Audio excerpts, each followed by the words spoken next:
Hello friends, నమస్తే. Welcome to my channel. ఈరోజు వీడియోలో నేను బోండాలు చూపించబోతున్నానండి. చాలామందికి బోండాలు వేస్తారు కానీ లోపల గుల్లగుల్లగా రావు, పిండి ముద్దల్లా ఉండిపోతూ ఉంటాయి కదా. సో అలా కాకుండా కొన్ని టిప్స్ పాటిస్తూ చేసామంటే బోండాలు పర్ఫెక్ట్గా హోటల్ స్టైల్లో లాగా వస్తాయన్నమాట. సో ఇంకా లేట్ చేయకుండా ఈ బోండాలని ఎలా చేసుకోవాలో విత్ టిప్స్తో చూపించబోతున్నాను. వీడియోని స్కిప్ చేయకుండా చూడండి. ముందుగా దీనికోసం ఒక మిక్సింగ్ బౌల్ తీసుకోండి. అందులోకి పెరుగు వేసుకోవాలి. పెరుగు ప్లేస్లో మీరు గిలక్కొట్టిన మజ్జిగ కూడా వేసుకోవచ్చు. ఏది వేసుకున్నా కొంచెం పుల్లగా ఉంది వేసుకోండి, టేస్ట్ చాలా బాగుంటాయి బోండాలు. ఇలా పెరుగు వేసుకున్నాక ఇప్పుడు ఇందులోకి వంట సోడా వేసుకున్నాను. అలాగే రుచికి సరిపడా ఉప్పు కూడా వేసుకొని మొత్తం మిక్స్ అయిపోయేలాగా ఒకసారి బాగా కలుపుకోండి. ఇలా కలుపుకున్నాక ఇప్పుడు ఇందులోకి 1 కప్పు వరకు మైదా పిండిని ఇలా జల్లించి తీసుకోండి. ఇలా జల్లించి తీసుకున్నాక మొత్తం మిక్స్ అయిపోయేలాగా ఒకసారి వాటర్ వేయకుండా ఈ మజ్జిగతోనే కలుపుకోండి. ఇలా కలుపుకున్నాక ఇప్పుడు ఇందులోకి ఎంత వాటర్ అయితే పడుతుందో అంత వాటర్ని అడ్జస్ట్ చేస్తూ వేసుకోవాలి. అండ్ ఇక్కడ గుర్తుపెట్టుకోండి, మనం నార్మల్ వాటర్ వేయకుండా వేడి చేసుకున్న నీళ్ళు వేసుకొని కలుపుకుంటే పిండి చాలా బాగా పులుస్తుంది. బోండాలు కూడా చాలా గుల్లగుల్లగా వస్తాయి, లోపల పిండి ముద్దల్లా అస్సలు ఉండవు అన్నమాట. సో ఈ టిప్ని ఒకసారి ట్రై చేయండి. పిండి ఎప్పుడు కలుపుకున్నా వేడి వాటర్ వేసుకొని కలుపుకోండి, బోండాలు చాలా చక్కగా వస్తాయి. అలాగే పెరుగు కూడా పులిసిన పెరుగు తీసుకోండి, చాలా బాగుంటాయి బోండాలు అనమాట. సో ఈ 2 టిప్స్ని గుర్తుపెట్టుకోండి. ఇలా వేడి వాటరు అడ్జస్ట్ చేస్తూ ఎంత పడుతుందో అంత వేసుకొని పిండిని బాగా బీట్ చేసుకోవాలి. ఇలా మనం చెయ్యిని ఎంత పైకి లేపినా పిండి అలా సాగుతూ పైదాకా వచ్చిందనుకోండి, అప్పుడు పర్ఫెక్ట్ బోండాలు వస్తాయన్నమాట. సో ఇలా కలుపుకుంటూ ఉండగానే 1 టేబుల్ స్పూన్ వరకు నూనె కూడా వేసుకొని పిండిని మళ్ళీ ఇంకొకసారి బాగా కలుపుకోండి. ఈ పిండిని ఒక 5 నుంచి 6-7 నిమిషాల వరకు బాగా బీట్ చేసుకున్నామంటే బోండాలు అంత బాగా వస్తాయండి. బాగా గుర్తుపెట్టుకోండి, పిండిని కూడా బీట్ చేయడంలోనే ఉంటుంది బోండాలు రావడం అనేది. ఇలా కలిపి పెట్టుకున్న పిండిని 1 గంట సేపైనా పక్కన పెట్టేసుకోవాలి. అప్పుడే మనం వేసిన సోడా కూడా పిండిలో మంచిగా మిక్స్ అయిపోయి పైన ఇలా ఎయిర్ బబుల్స్ ఫామ్ అవుతాయి అన్నమాట.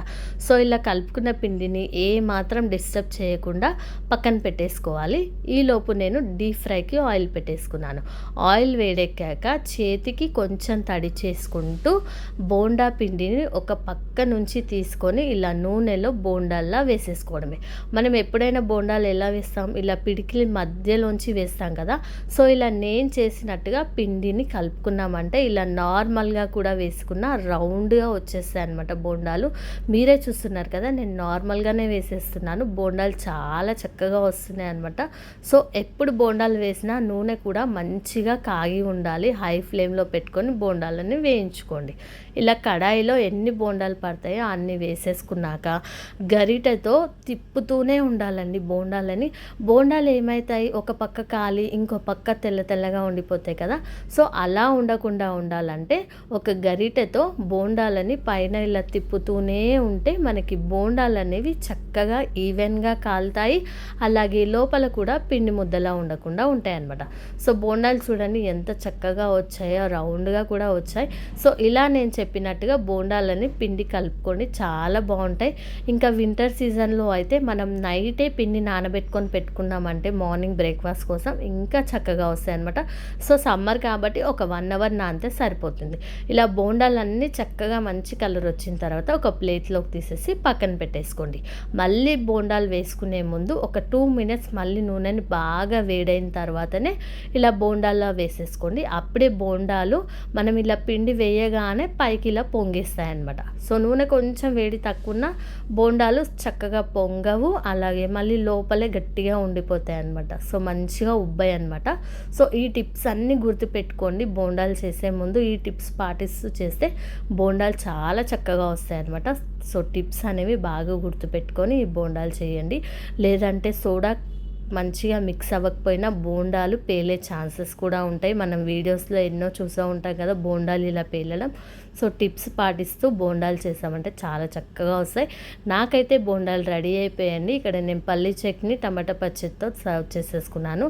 మీరే చూడండి, బోండాలు ఈవెన్గా కాలాయి, చాలా చక్కగా రౌండ్గా కూడా ఉన్నాయి, ఎలాంటి క్రాక్స్ లేకుండా.